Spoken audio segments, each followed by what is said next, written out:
ఉన్నటువంటి వ్యక్తి ఎందుకు పోటీ చేస్తున్నావు, ఏ కారణం చేత ఈ ఎన్నికల్లోకి వచ్చినావు, అసలు నీ ఉద్దేశం ఏంటి, నువ్వు ఏం చేస్తావు అని చెప్తే ఏం చెప్తారని నేను అడుగుతున్నాను.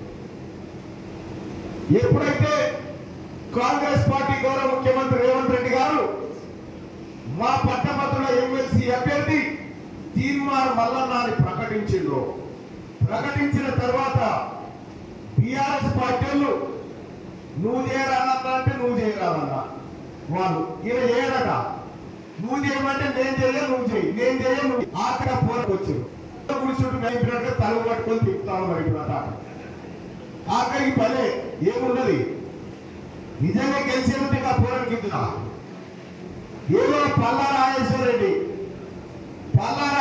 రెడ్డి ఈ పోరాడు ఉండాలని కానీ ఇప్పుడు కావాలి సోపది 4-5 ఏళ్ల కింద ఈ జిల్లా 3 అవునా చూడండి. ఇక కథ కది కేటీ రామారావు ఏమంటాడంటే ఇక బీజేపీ ఆయన సంగతి మీకు ఎక్కున్నది, ఆయన వరంగల్కి నల్గొండ పోయేసరికి రిజల్ట్ వస్తుంది అయిపోతుంది. మా ఎగ్జామ్ అయిపోయింది, ఏజ్ బార్ అయిపోయింది, ఆయన ఏమనే పరిస్థితులు లేవు. ఎందుకంటే ఆయన రిజల్ట్ ఏదో ఆయన కళ్ళ ముంగట ఉంది కాబట్టి. సరే అభ్యర్థులతో పంచాయతీ కాదు, వాళ్ళని పాపం ఏదో నిలబెట్టినంటే నిలబెట్టారు. కానీ ఒకటి చెప్తా ఉన్నా, ఇలా కేటీ రామారావు ఏమంటున్నావు, ముఖ్యమంత్రి గారిని పట్టుకొని రేవంత్ రెడ్డి గారిని పట్టుకొని బ్లాక్ మెయిలర్ అని మాట్లాడుతా ఉన్నారు. ఇలా తీన్మార్ మల్లన్నను పట్టుకొని బ్లాక్ మెయిలర్ అని మాట్లాడుతా ఉన్నారు. ఓకే, ఈ 10 ఏళ్లలో మీ ఎంతమంది టీఆర్ఎస్ ఎమ్మెల్యేలను బ్లాక్ మెయిల్ చేసింది తీన్మార్ మల్లన్న? మీ అయ్యం బ్లాక్ మెయిల్ చేసిందా, నిన్ను బ్లాక్ మెయిల్ చేసిందా? 10 సంవత్సరాల కాలం పాటు 10 ఏళ్ల కాలం పాటు మీరే కదా పవర్ లో ఉన్నది, ఒక్కడి తీయకపోతే ఎవరో మరి.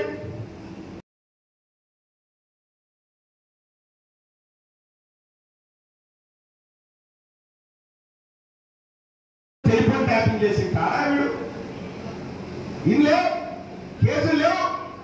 పంజగుట్ట పోలీసులు మొన్న ఓటేలే రిపోర్ట్ వేసిన లేదా సుప్రీం అని, ఎవరే సుప్రీం బాధాల పోసింది ఆయన జైలు చేస్తామని చెప్తున్నారు పోలీసులు. ఎవరైనా ఉంటారమ్మా? ఇగో కిశోర్ కేటీ రామారావు వాడు చెప్తాడు మనకు ముచ్చట, నువ్వు వద్దురాబోయే రాష్ట్రానికి నీ సేవలు అక్కర్లేదా, నువ్వు వెళ్ళిపోయాలని చెప్పి తెలవంటే ఎవడో లేదు, ప్రజలే తప్పు చేసి మేము కరెక్ట్ ఎవరో ఓటు ఇంకా వారికి సోయ వస్తలేదు. ఇక ఆ ఎలక్షన్ వెళ్ళారు, ఆయన చెప్పింగ్ లేదా అని చెప్పి ఆయన ముసలం అయితే ముసలు ఖాళీ మంచిగా మీరు వచ్చినాక సగం జరిపోయింది, ఈ రాముడు వచ్చినాక ముసలం జరగొచ్చింది. గతంలో నేను లంగా పుట్టిన రాక్షసులు అని, ఈ ఇంట్లో పుట్టినంతా దొంగలే, కేసీఆర్ ఇంట్లో పుట్టినంత కాదా? మమ్మల్ని అంటావా? ఏం చేసింది తీర్మానం వలన? నా కూతురు లెక్క ఏ కూతురు కష్టపడద్దని, ఏ కూతురుగా కష్టం రావద్దని 200 మంది బిడ్డలకు ఆపరేషన్ చేయించినప్పుడు తీర్మానం వలన ఈ ఒకళ్ళ చేయించిన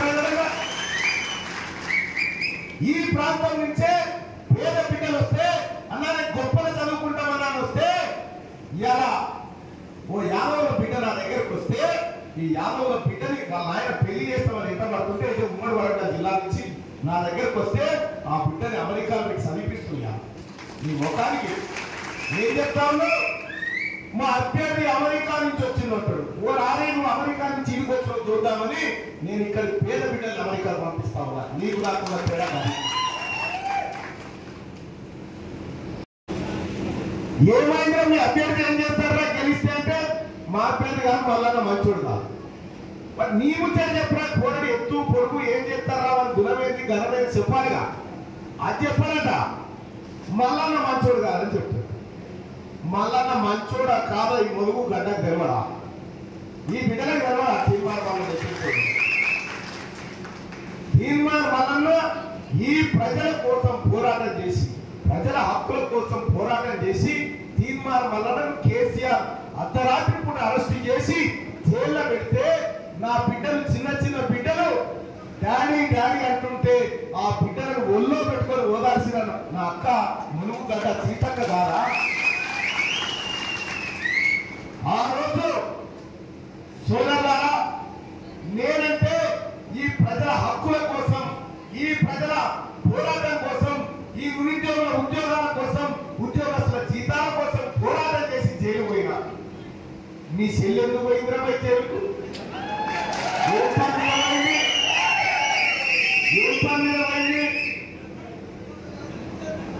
ఇండియా పాకిస్తాన్ బార్డర్లో కొట్లాడిపోయినా. ఎందుకోసం పోయిందన్నా చెప్పరు? ఎందుకోసం పోయిందన్నా గట్టే చెప్పాలి. సారథందల పోయింది. సారథందల జైలు పోయినా కల్వకుంట్ల కవితకు మాకు పోలిక. మీ నాయనకి ఏం పేరు పెట్టారు? కేసీఆర్ కు. ఇది మనమన్నది. అంతకంటే ముందు పేరు ఉండే దుబాయ్ శేఖర్ అంటుండే. దుబాయ్ శేఖర్ పాస్పోర్ట్ లో బ్రోకర్ అంటుండే. బ్రోకర్ అని మీ నాయనకు పేరు. మీ నాయన మీ ఊళ్ళో చెట్టు కట్టేసి కొట్టిరా లేదా? చింతవర్గ కాడ రాయి చెట్టు కట్టేసి కొట్టిరా లేదా? మీ నాయన దోస్తు మానవుడు వచ్చి మానవ నుంచి చెప్పినా లేదా? ముచ్చట ఇది భూములు రైతుల దగ్గర గుంజుకొని ఫార్మా కంపెనీలకు అమ్మినటువంటి వ్యక్తివి నువ్వు. నీ క్యాలు అంటే ఒక మనిషి దగ్గర కొని ఇంకో మనిషికి అప్పచెప్పడం ఏమంటారన్నా? అది వాళ్ళ పని. కొడుకేమో ఈ పని, అయ్యనేమో ఆ పని, బిడ్డనేమో ఈ పని. మీదికెళ్ళి ఇవన్నీ కలగలిపి వీలుంటే మనల్ని అంటారు తీర్మానమా అనేది. మీ ఇంటికి సూటైనటువంటి పదాలను మమ్మల్ని తిట్టండి రామారావు. ఈ రాష్ట్రంలో, ఈ దేశంలో లంగలైనా, లప్పంగలైనా, బ్రోకర్లైనా, బ్లాక్ మెయిలర్లైనా మీ కుటుంబానికి సరిపోతే మాకు సరిపో. కిడ్నాప్లు కలవకుండా కన్నాల వేరుండి ఇప్పుడు చెంచలు కూడా చేయలేదు. ఎందుకేసిన వాడిని జైల్లో? కిడ్నాప్లు, బెదిరింపులు, ఈ కార్యక్రమాల వల్ల వాళ్ళు చేయలేదు. నీ కుటుంబం అంతా ఇట్లుంటే నువ్వు సమాజాన్ని అంటావా? సమాజం కోసం పోరాటం చేస్తున్న వాళ్ళని అంటావా? ఇంకా అంతేకాదు, అలాగే ఉస్మానియా యూనివర్సిటీలో కానీ, కాకతీయ యూనివర్సిటీలో కానీ చదువుకున్న వాళ్ళు ఉన్నారా? చేయలేమంటారు. డిగ్రీలు ఆ యూనివర్సిటీల పరిధిలో చేసిన వాళ్ళు ఉన్నారు కదా. చలో, నేను ఎన్నికల్లో పోటీ చేస్తా ఉంటే వీళ్ళు డ్రామారావు ఏమంటారంటే, మా అభ్యర్థి పిక్స్ పిలానీలో చదివిందట, వాళ్ళ అభ్యర్థి అంట ఇక్కడ రాజస్థాన్లో చదివినట పిక్స్ పిలానీలో. ఆ పిక్స్ పిలానికి పల్లికొండానికి పోటీ అంటారు. అవునా భయ్? ఈ ఉస్మానియా యూనివర్సిటీలో చదివిన పల్లికొండలు ఇక్కడ కనిపిస్తుండొచ్చు, ఈ కాకతీయ యూనివర్సిటీలో చదివిన బిడ్డలు నీకు పల్లికొండలు లెక్కనే కనిపిస్తా ఉంటారు కదా. ఇంత అహంకారం అవసరమా? ఈ యూనివర్సిటీలో చదువుకున్న బిడ్డలు ఈ పట్టభద్రులంతా పల్లికొండానికి అలా నీకు అవసరమా? నువ్వు ఇప్పుడే కాకతీయ యూనివర్సిటీ, ఉస్మానియా యూనివర్సిటీలో మీరు బొమ్మలు తగ్గబెడతా ఉన్నారు. మీరు పల్లికొండానికి కాలమా అని చెప్పి ఈ కాకతీయ యూనివర్సిటీ బిడ్డలు, ఈ ఉస్మానియా యూనివర్సిటీ బిడ్డలు పోరాటం చేస్తే కదా తెలంగాణ రాష్ట్రం వచ్చింది. వాళ్ళని పల్లికొండతో పోలుస్తా ఉన్నారంటే ఈ అహంకారం తగ్గలేదు రా రామారావు. నీకు ఇంకా పక్కన తగ్గలే, ఇంకా వారు పదవి ఉండాలనుకుంటున్నారు. సోదరులారా, నిరంతరం ప్రజల మధ్య ఉన్నటువంటి వ్యక్తి, పాదయాత్ర చేసినటువంటి వ్యక్తి మరి ఈరోజు మల్లన్న గారు. ఇవాళ నిన్నటిదాకా ఆయన బీజేపీలో ఉండే, మీరు తీసుకొచ్చి ఇవాళ ఆయన గొప్పవాళ్ళని మాట్లాడుతున్నారు. మరి గొప్పవాళ్ళు అన్నప్పుడు అంటే చదువుకొని ఇంగ్లీష్ వచ్చిన వాళ్ళే గొప్పవాళ్ళట. అంటే ఇంగ్లీష్ రాను ఈ దేశంలో చాలా కోట్ల మంది ఉన్నారు. వీళ్ళందరికీ ఇంగ్లీష్ రాను, పనికి రాను అన్నట్టు ఎంత దురహంకారం! ఎంత ఇంగ్లీష్ భాష మీద నీకు అంత మమకారం ఉంటే అమెరికాలో ఉండేటివి మరి అక్కడ ఏం కలిగినో మాకు తెలియదు. మా సోదరుడు ఎప్పటికంట అంటాడు. మరి అక్కడనే ఉండేటివి వీడికి వచ్చి ఇంగ్లీష్ రాదు, ఈయన ఇక్కడ చదివిండు, అక్కడ చదివిండు. ఈ తెలంగాణ ప్రజలకు తెలుగు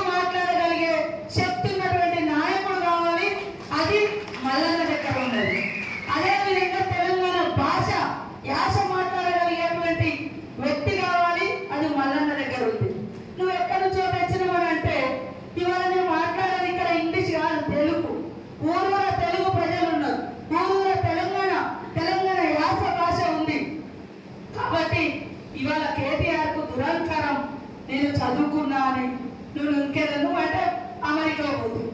మేము ఇలా మా ఊర్లను పట్టుకొనే బతుకుతున్నాం, మా పల్లెలను పట్టుకొనే బతుకుతున్నాం. మా పల్లెల కష్టాలను మేము తెలుసుకొని పరిష్కరించడం కోసం ప్రభుత్వం పనిచేస్తుంది. ఆ రోజు కనీసం దగ్గర కూడా రాని ఇలాంటి దగ్గరికి వస్తే అరెస్టు చేయించినటువంటి చరిత్ర ఉద్యోగులను అరెస్టు చేయించారు. ఈ రోజు సెక్రటేరియట్ లోకి ప్రతి ఒక్కరు కూడా పోయి ఉద్యోగులు నిరుద్యోగులు వాళ్ళ సమస్యల మీద కలిసేటువంటి అవకాశం మరి రేవంత్ రెడ్డి గారి ప్రభుత్వం ఇచ్చింది, కాంగ్రెస్ ప్రభుత్వం ఇచ్చింది. కాబట్టి ఇక్కడ ఓటర్లు, అదే విధంగా ఓటర్లుగా ఉన్నటువంటి మీరు, మీ కొడుకులు బిడ్డలు ఎవరైతే ఉన్నారో మీరు వాళ్ళందరికీ మీ లిస్టు మీకు ఇస్తాం. ఈరోజు మండలాల వారీగా, గ్రామాల వారీగా ఈ మీటింగ్ అయిపోయాక కూడా ఒక 10 నిమిషాలు ప్రభుత్వంతో మాట్లాడగలిగేటువంటి శక్తి, రేవంత్ రెడ్డి గారిని ఒప్పించగలిగేటువంటి శక్తి మరి మల్లన్నకు ఉంది. కాబట్టి నిరుద్యోగుల సమస్యలు కానీ, ఉద్యోగుల సమస్యలు కానీ తప్పకుండా పరిష్కరిస్తాం.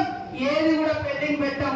ఆ విషయాన్ని మీరు కూడా గ్రాడ్యుయేట్స్ కు ఓటున్నటువంటి వాళ్ళకు అర్థం చేయించి ఓటు వేయించాలని కోరుకుంటా ఉన్నాం.